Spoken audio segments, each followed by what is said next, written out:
삼으신 구세주의 넓은 사랑 항상 찬송합니다.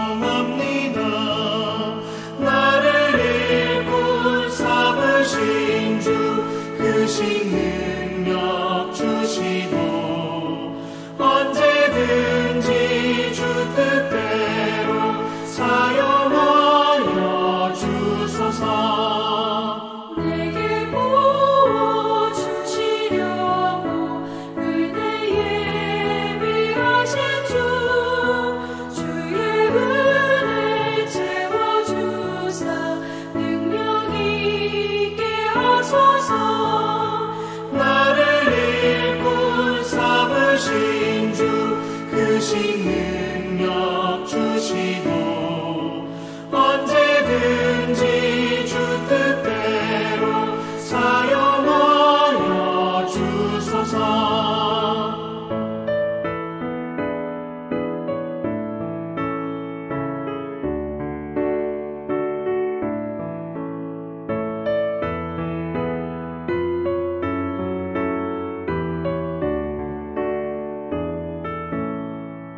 죄의 짐을 풀어주신 주의 능력 크도다. 나를 피로 사신 예수 내 맘속에 오소서. 나를 일꾼 삼으신 주 크신 능력 주시고 언제든지 주 뜻대로 사용하여 주소서. 주여 내게 성령으로 충만하게 채우사 생명수가 강물처럼 흐르게 하옵소서. 나를 일꾼 삼으신 주 크신 능력 주시고 언제든지 주 뜻대로 사용하여 주소서.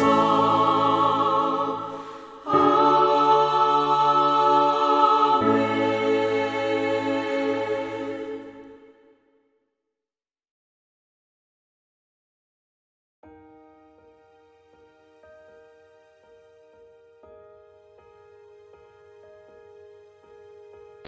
라오디게아 교회의 사자에게 편지하라.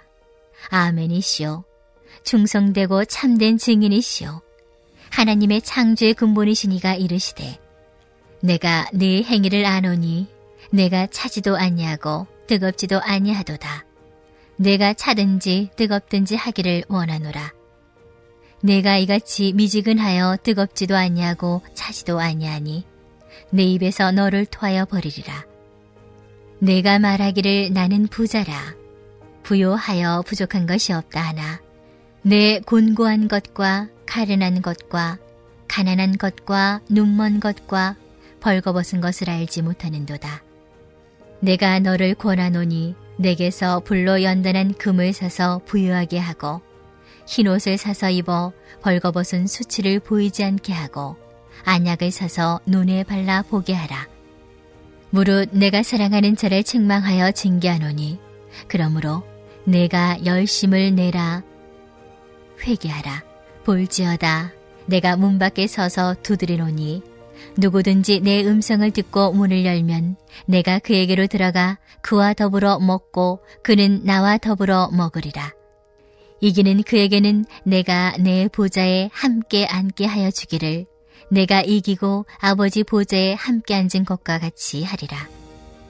귀 있는 자는 성령이 교회들에게 하시는 말씀을 들을지어다.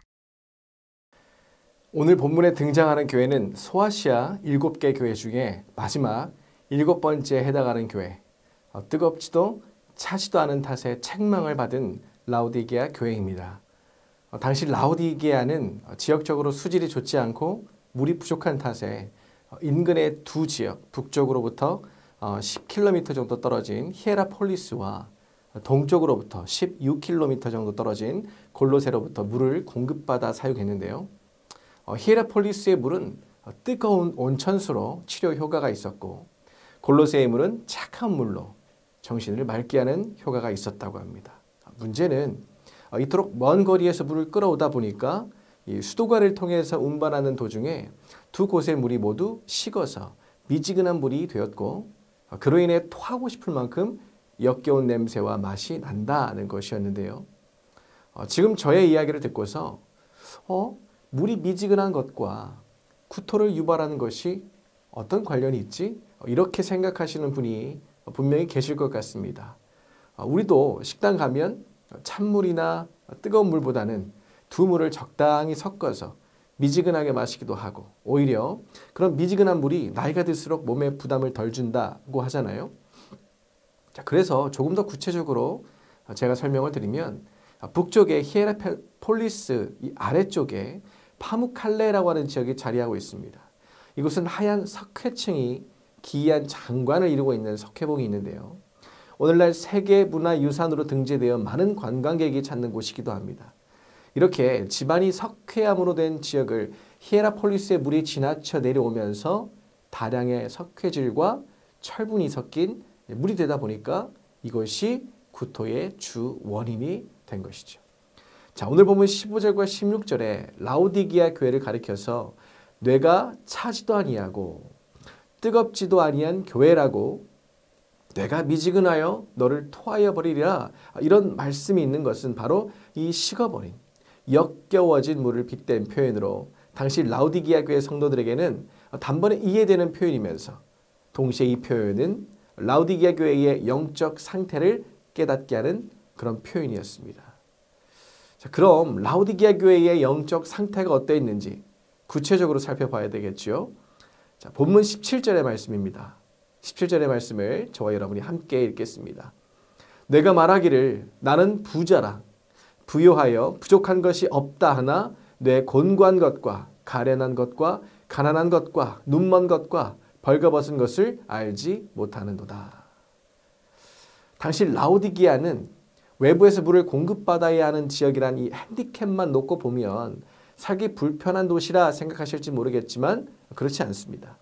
라오디게아는 동방과 서방을 잇는 실크로드 주요 지점에 자리한 교통의 요충지로 많은 물자가 오가고 그만큼 사람들이 많이 찾게 되면서 자연스레 돈이 모이는 도시, 금융산업이 발달한 당시 지중해 세계에서 가장 부유한 도시 중 하나였습니다. 이것을 뒷받침해주는 구절이 조금 전 함께 읽은 본문 17절입니다. 17절 전반절에 뭐라고 말하는지 보세요. 나는 부자라 부유하여 부족한 것이 없다. 여기서 나는 라오디게아 사람을 가리키죠. 여러분 이런 말 들어보셨을 겁니다. 벌교 가서 주먹 자랑하지 말고 순천 가서 인물 자랑하지 말고 여수 가서 돈 자랑하지 마라. 당시로 말할 것 같으면 라오디게아에 가서 돈 자랑하지 마라가 되는 거죠. 그만큼 라오디게아에는요 돈 많은 부자가 많았습니다. 대표적인 한 예로 AD 60년경에 로마에 큰 지진이 나는데요. 이때 심각한 피해를 입었던 도시들은 즉시로 이 로마의 중앙정부의 도움을 요청을 하는데 이 라오디게아는 만큼은 도움을 요청하지도 도움을 받지도 않고 자력으로 도시를 재건합니다. 이 사실만 봐도 라오디게아가 얼마나 돈이 많은 도시였는지를 알 수가 있죠. 자, 그리고 또 17절에 나는 부자라. 여기서 나는 또 누구이겠습니까? 예수님께 책망받은 라오디게아 교회와 성도들을 가리키죠. 나는 부자라. 자칭 부자라 말하는 자들이 교회 안에도 있었다는 겁니다. 이때 놓치지 말아야 할 포인트가 여러분 있는데요. 나는 부자라. 부족한 것이 없다는 이 말이 라오디게아 사람의 입에서 나온 말인가 아니면 라오디게아 성도의 입에서 나온 말인가에 따라서 해석 차이를 보인다라는 겁니다. 왜냐하면 라오디게아 교회와 성도들이 주님의 책망을 받게 된 것은요. 이들의 자랑이 라오디게아 사람의 자랑처럼 단지 가진 것이 많아서 경제적으로 부유해서만은 아니었기에 그렇습니다. 주님의 책망을 받은 라오디게아 교회와 성도들, 여러분 이거 왜 그런 줄 아십니까? 저들 스스로가 영적으로도 부유하다는 생각을 지니고 있었기 때문에 그렇습니다. 그러니까 17절에 나는 부자라 부족한 것이 없다고 말한 것은요. 문자 그대로 물질적으로 가진 것이 많다는 의미로도 해석될 수 있겠지만 한편으로는 영적으로 부족함이 없다 이런 의미도 내포하고 있는 겁니다. 그저 돈 자랑을 일삼았다는 이유로 책망을 받은 게 아니라는 거죠. 우리가 흔히 라우디게아 교회와 성도들에게 오해하고 있는 것이 아무래도 이들의 영적 상태를 미지근한 이불에 빗대다 보니까 신앙생활에 대하여서 열심이 없었다는 식으로 생각해 버리는 그런 경향이 있는데 그렇지 않습니다. 이들도요. 다른 초대교회 성도들과 마찬가지로 신앙적 열심을 지니고 있었습니다. 다만 문제가 뭐냐면 자신들 스스로 영적으로 부유한 신앙생활을 하고 있다라고 착각했던 것. 스스로 신앙생활 평가를 함에 있어서 후한 점수를 줬다는 것. 이게 문제였던 거죠. 예상해보건대 이 라우디게아 교회는 외적으로 굉장히 수준 높은 교회였을 겁니다. 찬양 시간에는 감성을 자극하여 종교적인 감흥을 돋우었을 것이고 기도 시간에는 열정적으로 기도하는 탓에 분위기가 한껏 고조되었을 것이고 설교 시간에는 우리 모두의 영적 상태는 아주 양호합니다. 영생과 구원을 얻기에 부족함이 없습니다. 이런 메시지를 들으면서 위안을 얻었을 겁니다. 그렇다 보니까 하나님의 임재를 경험하고 그 깊은 교제를 나누기보다는 어떻습니까? 예배가 주는 그 분위기, 지극히 종교적인 엑스터시, 그 황홀감에 취해서 자신들의 영적인 실상을 제대로 보지 못한 채 스스로 자랑하며 더 필요한 것이 부족한 것이 없다는 이렇게 교만에 찬 말들을 했던 건 아니겠습니까? 예수님께서 이 라우디게아 교회와 성도들을 책망하신 건 바로 이런 이유가 있는 거예요. 자, 책망하시며 이렇게 말씀하시죠. 17절 후반절입니다. 부족한 것이 없다 하나 뇌 곤고한 것과 가련한 것과 가난한 것과 눈먼 것과 벌거벗은 것을 알지 못하는도다. 자, 예수님께서는 라우디게아 교회와 성도들을 향하여서 세 가지를 책망하고 계세요. 첫째, 너희는 영적으로 빈곤한 상태라는 겁니다. 둘째, 너희는 영적으로 눈이 먼 상태라는 거죠. 마지막 셋째, 너희는 영적으로 벌거벗은 상태라는 겁니다. 한마디로 정리하면 너희는 스스로 부유하다 생각하겠지만 그렇지 않다 말씀하시는 거죠. 너희는 지금 신앙생활을 잘하고 있다라고 생각하겠지만 절대 그렇지 않다는 겁니다. 저는 우리가 두려운 마음으로 기억해야 하는 사실이 바로 이것이라고 봅니다. 우리가 생각하는 나와 주님께서 생각하시는 나가 전혀 다를 수 있다는 거죠. 우리가 생각하는 나의 자랑거리가 주님께는요, 책망거리가 될 수 있다는 겁니다. 사람에게는 누구나 자랑거리가 있기 마련이에요. 저도 그렇고 여러분도 그러실 겁니다. 자랑할 만한 게 있죠. 저도 교회에서 보면 성도님들의 인정과 칭찬을 받는 게 있습니다. 물론 이러한 인정과 칭찬이 저의 부족함을 들추지 않으시고 그저 마냥 좋게 봐주시고 축복해 주시려는 그런 마음에서 비롯된 것이라는 걸 저도 잘 알고 있습니다. 그런데요, 이 인정과 칭찬을 아무런 필터링 없이 넙죽넙죽 받을 때가 있어요. 그때마다요, 제 자신에 대한 저의 기대치가 올라가더라고요. 어느새 남들의 인정과 칭찬의 말이 자랑거리가 되어 있는 것을 보았습니다. 그래서 두렵다는 거예요. 다른 이유로 두렵다는 게 아닙니다. 저 자신이 얼마나 부족한 존재인지를 잊어버리는 순간 라우디게아 교회와 성도들처럼 나는 인생도 신앙생활도 참 잘하고 있노라고 부족함을 느끼지 못할 만큼 만족하게 그렇게 살고 있노라고 말할까 봐 그것이 두려운 거예요. 그래서 저도 그렇고 여러분도 그렇고 여러분 우리는요. 고린도후서 11장 30절의 말씀을 마음에 깊이 새겨야 한다라고 저는 믿습니다. 내가 부득불 자랑할진대 내가 약한 것을 자랑하리라. 여러분, 주님께서 사용하시는 사람은 어떤 사람인 줄 아십니까? 자신의 강함을 자랑하는 사람을 주님은 사용하지 않으세요. 어떤 목표를 이루거나 원하는 무언가를 얻었을 때 이렇게 강한 사람은요, 자신의 힘과 노력에 의한 것이라 여기기에 그렇죠. 반면에 주님은요, 자신의 약함을 인정할 줄 아는 그런 사람을 사용하십니다. 약함을 인정한다는 것은 자신의 힘과 노력의 한계를 인정한다는 것이고 하나님을 의지 않고서는 아무 의미가 없음을 안다는 거잖아요. 이런 사람을 주님은 기꺼이 사용하시는 거죠. 쓰시는 겁니다. 이렇게 주님께서 찾으시는 인생, 사용하시는 인생이 여러분 진정 부요한 인생, 영적인 부요함을 누리는 인생 아니겠습니까? 자, 우리 같이 본문 18절의 말씀을 함께 읽겠습니다.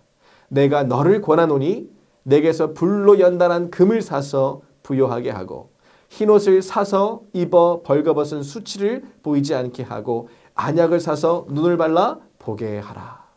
아멘. 여기 18절 말씀에는 우리가 무엇을 할 때, 우리가 어떻게 할 때 영적으로 부요함을 누리는 인생이 될 수 있는지를 깨닫게 해주는 예수님의 가르침 3가지가 담겨 있습니다. 첫째로 불로 연단한 금을 사라 말씀하십니다. 둘째로 흰옷을 사라 말씀하세요. 마지막 셋째 안약을 사라 말씀하십니다. 여기 등장하는 금과 옷과 안약은요, 알고 보면 모두 라오디게아를 상징하는 것이라는 공통점이 있습니다. 금이 라오디게아의 물질적 풍요로움을 상징하는 것이라면 옷은 당시 라오디게아의 주력 상품이었던 검은 양털로 만든 옷감을 상징하고 안약은 당시에 유행하는 풍토병이었던 눈병을 치료하는 치료제를 상징합니다. 제가 설교 초반에 말씀드린 것처럼 석회질이 많은 물을 이 라오디게아 사람들이 사용하다 보니까 눈병 환자들이 늘어나게 되어서 치료제 개발에 힘쓰게 된 것이 계기가 되었죠. 이 안약을 제조하는 겁니다. 이 안약을 제조하여 판매하면서 라오디게아는 더 큰 부자가 돼요. 그렇습니다. 금과 옷과 안약은요, 라오디게아의 자랑거리였어요. 그런 라오디게아의 자랑거리를 빗대어 예수님께서 말씀하시는 거예요. 금이 아니라 불로 연단한 금을 사라. 검은 양털로 만든 옷이 아닌 흰옷을 사라. 눈병 치료제가 아닌 안약을 사라 말씀하세요. 구체적으로 하나씩 살펴보면 불로 연단한 금은 믿음을 나타냅니다. 베드로전서 1장 7절에 보면 이런 말씀이 기록되어 있어요. 너희의 믿음의 시련이 불로 연단하여도 없어질 금보다 더 귀하다. 연단이라는 표현이 나오는데 원어로는 도키메라고 해서 불순물이 잔뜩 섞여 있는 어떤 것을 불로 태웠더니 불순물이 모두 다 없어지고 순전한 것만 남겨진 상태를 일컫는 표현이 이 연단, 도키메입니다. 사실 이 연단이라는 표현은 금을 재련할 때 사용하는 용어인데요. 이 용어를 믿음과 결부시켜 사용한다는 것은 여러분 어떤 의미겠습니까? 금이 재련을 통하여서 순전한 금으로 탈바꿈되듯 믿음도 재련, 즉 연단을 통해 순도 높은 믿음으로 변화된다는 거죠. 즉 불로 연단한 금이란 시련과 고난을 통과한 정결한 믿음을 뜻하는 것이요, 불로 연단한 금을 사라는 건 기꺼이 시련과 고난을 받으라는 뜻이 되는 겁니다. 그래야만 비로소 영적인 부유함을 누리게 된다는 거예요. 자, 흰옷은, 이 흰옷은 무엇을 뜻합니까? 이 흰옷은 회개를 뜻해요. 지금 라오디게아 교회와 성도들에게 필요한 것은 값비싼 검은 그 광택이 나는 고가의 브랜드 옷이 아니라 나의 죄와 나의 허물을 덮으시는 은혜와 속죄의 옷이 필요하다는 거죠. 안목의 정욕에서 이 죄악에서 벗어나야 한다라는 것입니다. 라오디게아 교회 성도들아, 몸을 위하여 무엇을 입을까, 무엇을 소유할까 여기에 쏟았던 관심을 이제는 내려놓고 이제껏 하나님을 등지고 걸어갔던 인생길 이제는 회개함으로 돌이켜서 하나님을 향하여 걸어가라 말씀하시는 거죠. 그래야만 비로소 영적인 부유함을 누리게 된다는 것입니다. 마지막으로 안약은 무엇이겠습니까? 여기서 안약은 영적인 분별력을 말해요. 그러니까 안약을 사라는 건 지금 라오디게아 교회와 성도들에게 너희는 영적으로 눈이 멀었다. 영적으로 눈이 멀었으니 어서 안약을 사서 발라라 이 말씀인 거예요. 라오디게아 교회와 성도들이 자신들의 실상을 바라보지 못한 채로 영적으로 부유한 삶을 살고 있노라고 착각했던 것이 이게 다 영적인 분별력, 무엇이 진정 중요한 것이고 중요하지 않은 건지를 알아차리는 이 능력이 없었기 때문에 빚어진 결과임을 예수님께서는 아시고서 영적인 분별력을 지녀라 안약을 사서 발라라 말씀하신 거죠. 그래야만 비로소 영적인 부유함을 누리게 된다는 거죠. 이 말씀을 정리하는데 제 안에 들었던 감동이 있었습니다. 그것은 오늘 말씀은 예수님께서 라오디게아 교회와 성도들에게 주신 말씀이지만 동시에 저는 이 말씀이요, 예수님께서 우리 교회와 우리 모두에게 주신 말씀이구나, 이런 감동이 있었습니다. 오늘 우리가 자랑으로 삼아야 하는 건 금과 검은 양털 옷과 눈병 치료제가 아니라 불로 연단한 금과 흰 옷과 안약, 이것을 자랑 삼는 인생이어야 한다는 거죠. 왜이겠습니까? 왜이겠습니까? 우리 주님은 우리가 청결한 믿음으로, 온전한 회개로, 날카로운 분별력으로 우리를 향한 하나님의 선하시고 기뻐하시고 온전하신 뜻을 깨달아 세상을 멋지게 살기를 원하시기 때문 아니겠습니까? 친애한 안덕교회 성도 여러분, 오늘 이 말씀을 듣는 여러분 모두 가운데 정결한 믿음과 온전한 회개의 마음과 영적 분별력이 가득하시기를 바랍니다. 그리하여서 삶에 들이온 시련, 고난을 멋지게 통과하는 삶, 예수 그리스도의 보혈로 정결함을 입는 삶, 육신의 정욕과 안목의 정욕과 이생의 자랑 멀리하고 참 평안과 영적 부요함을 누리는 삶을 살아가는 모두가 되시기를 바랍니다. 이러한 은혜와 축복이 충만하시기를 주님의 이름으로 간절히 축원합니다. 이 시간 말씀을 기억하시며 함께 기도하기를 원합니다. 정결한 믿음과 온전한 회개, 영적 분별력을 갖춘 인생이 되어 영적 부유함을 누리는 인생이 되게 해달라고 기도하겠습니다. 또한 전주시 건축심의위원회 모임이 다시 이루어지고 세상 건축 안건이 통과될 수 있도록 모든 여건을 조성하여 달라고 함께 기도하겠습니다.